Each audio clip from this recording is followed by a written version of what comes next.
What's up, everybody? It is Ebontis, and I am recording this for tomorrow morning when you guys will probably see this because I have jury summons. So I've got to go see if I get selected and have to serve on a jury. Cross your fingers that I get to come home early and I'm not picked, but my number is very low, so it's likely I'm going to probably at least be in selection. So wish me luck. That is a short process. Otherwise, we'll see if I get to cover stuff on Thursday. But we did get an update today when I'm recording this. You guys will be seeing this tomorrow. Some of you guys may have seen the patch notes, some not. But there are a couple things that I wanted to point out here that are worth discussing. Just because one especially is a game changer for Trials, which will be coming up this weekend.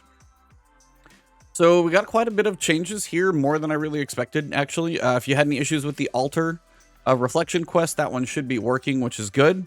Wellspring has a couple of corrections to it as well. You can see quite a bit of little fixes for Valve the Disciple. Nothing totally major that I've really run into. UI issues.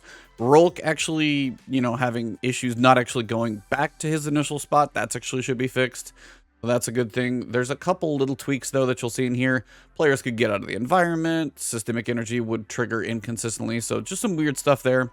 Throne World. One thing is if you're trying to do the Lucent Executioners, they weren't rotating out of the Fluorescent Canal, so that should be back in rotation. Also, the Qualicore Pursuit auto-completing, that's kind of just an issue. So overall, just a couple little proper fixes, nothing too major until we get down to, for Gambit, you do have players could spawn into maps early by killing themselves, apparently. People really will find any way to break the game. It's this, though, Trials. So they fixed an issue where the Adept Trials weapons were dropping for wins past 7 on a Passage of Confidence without first requiring a flawless ticket. Which, funnily enough, they say, this is the byproduct of something we've been working on over the last few seasons. Over the last season to improve Adept drop rates post-flawless, as well as help the flawless pool feel more rewarding. Which leads to the next patch note. Once players have gone flawless in a given week, so if you've taken any ticket, doesn't matter which type, to flawless, they now have a chance to earn Adept weapons on any Trials ticket that has earned 7 or more wins while the Flawless pool is active. So if you go Flawless, you're in the Flawless pool. How that works. When the Flawless pool is active, that will be Sunday and onward. So I guess this is kind of later in the weekend. I don't know if it's too specific to that. You have a chance to earn Adept weapons whether your, ticket is Flawless or not. So any Trials ticket that has 7 wins. So if you go start with a start and you go flawless on a Forgiveness one, I forget what it's called specifically, where you get the free loss, or maybe you want the double win, however you choose to do it.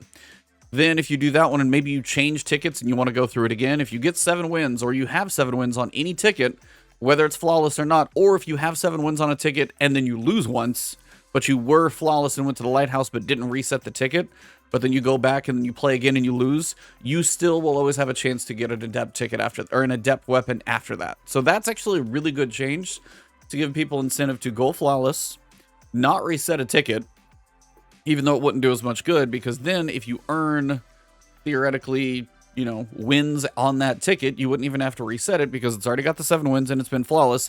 Even if you lose 20 times, you get 1 more win. That's a chance at an Adept weapon. So that is a better change for Trials. It's not massive, but for those who do go flawless and are trying to grind for Adept weapons, it does make that a lot more manageable, which that's just a good thing. So can't go wrong with that one. UI, UX, they had some roster update changes. Dares of Eternity wasn't quite having some correct things in there.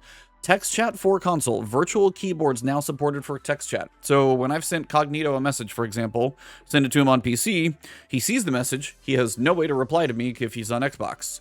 Now he can actually pull up his virtual console, type on Xbox, virtual keyboard on screen, hit enter, and at least can send me something. So that's probably one of the biggest things.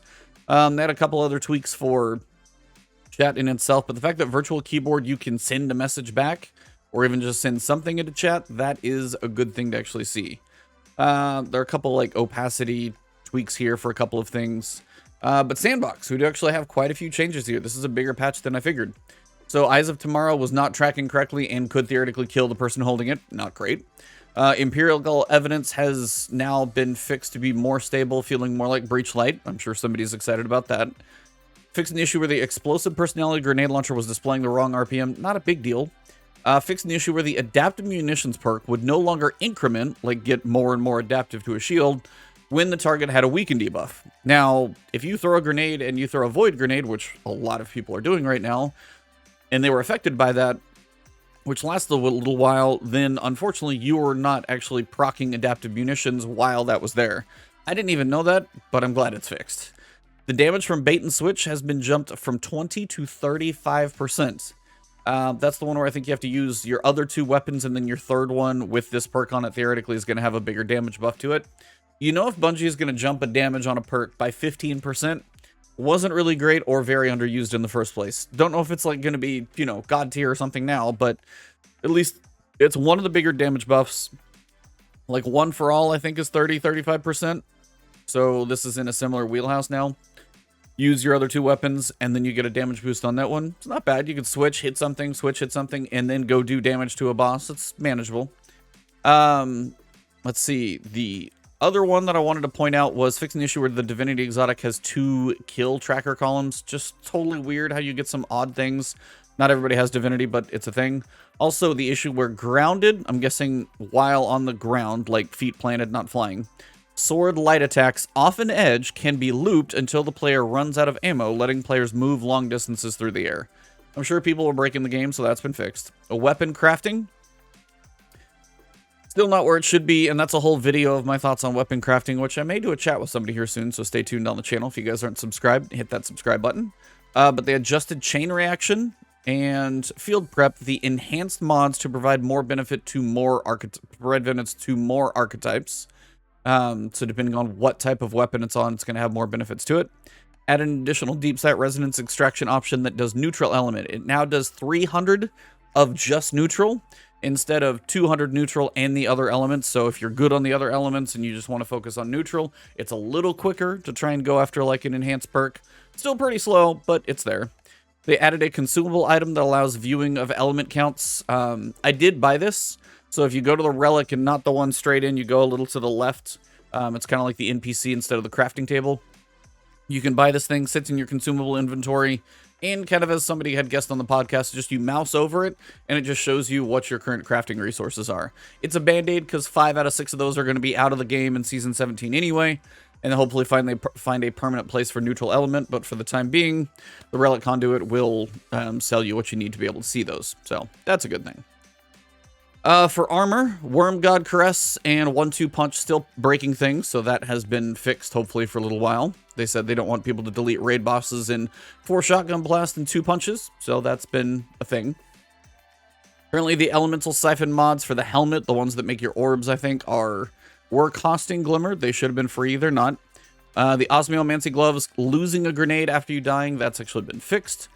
Where the activator for the exotic helmet perk Voltaic Mirror could become perpetually enabled. That's probably a little broken. Blocking after your Arcstrider Super is done for a little bit longer. That seems a little crazy. Something with the countdown for the resist buff perks were not synced with the duration of the Dust Field Grenade. Something's a little funky there. And then also the shield throw for Fury Conductor for the ACD0 feedback fence. Apparently that was not proccing, but now it will.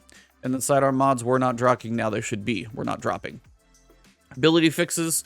Nothing too crazy here. They said the Axiom Bolts are going to have better aim assist on them.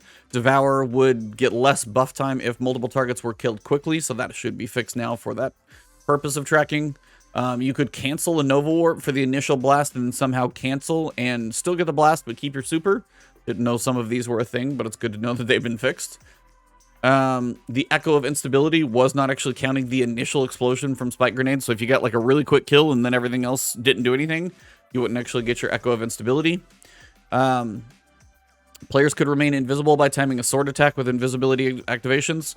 Invisibility is still sometimes just a little broken. And let's see, you got some general fixes to collections and customization. If you guys are curious about anything customization, read through these, not a big deal. PlayStation 4 background compatibility files now download at full speed. I don't know why they were throttled, but I'm glad to see that's fixed. Couple general fixes. So you've got Vostok and Eternity Crucible maps were not being weighted heavily enough in Season 16. So they brought a couple maps back into Destiny 2 from ones that were kind of temporarily sunset.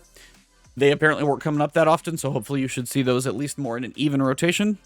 The seasonal challenge for Scorn Strike bosses could be incremented by completing any strike, Now you just have to, honestly, go find a score and strike, so that's probably a little less cool. The Vanguard ritual bounties to gate status effect bounties on matching elements. So if their void bounties should only appear with void element for the week, that's a good thing. That's kind of how it should always be. I don't want to do arc when it's void. Defeats the purpose. This one makes Friday a little bit better. Fixed an issue where Xur was showing different stats than what you would purchase. I obviously purchased them all if you guys saw the Xur video last week, and that should be better. So if you guys do check out my Xur video, I should just be able to mouse over everything and should show their correct stats going forward. So Xur had a bit of a rocky start for the start of Witch Queen, but he seems to be completely fixed as of the patch today, which is good. Also, Rahul's destination materials weren't rotating, so that should be back and better. Several stability and crash fixes, always a good thing, and that's mostly it for a little bit of localization. So that's mostly it for the patch, but the biggest one is trials, and I want to know your guys' thoughts on this one. Once someone has gone flawless in a given week, so you're now in the flawless pool, period.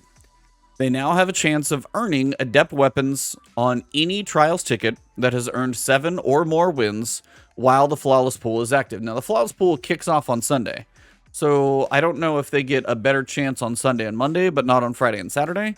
Do you guys like the idea of once you've gone flawless for a weekend, then if you have any ticket that has 7 wins, whether you go restart and get up to 7, or you stay on your ticket and you keep getting wins, whether you lose at that point, you've gone flawless, you've got your 7, or at least your card says so, even if you got like a freebie, but you've got your 7-win ticket, and then it's lose, lose, lose, win, lose, lose, win, win, lose, lose, win, lose, win. Each time you win, you have a chance of earning an Adept weapon. I think that's fair, and it gives people a better incentive to actually stay in that flawless pool and actually, you know, play more probably where they should be, as opposed to me who's not in the flawless pool. So that's just my opinion. So let me know your guys' thoughts on the trials piece below. So drop that in the comments. If you enjoyed this one, drop a like on the video. Cross everybody's fingers that hopefully I don't get chosen to serve on the jury. I'll let you guys know if you actually care about that one or not, but, you know, got to do your civic duty, so we'll see how tomorrow goes. Other than that, if you guys want to find me on Twitter or streaming on Twitch, you guys can check me out over at Ebontis on either of those. Right here on YouTube, if you haven't subbed, hit that subscribe button, hit the alert bell. And for all of you guys, you are amazing, the YouTube members and Patreon subscribers, thank you for that extra support. I will see you guys in the next one.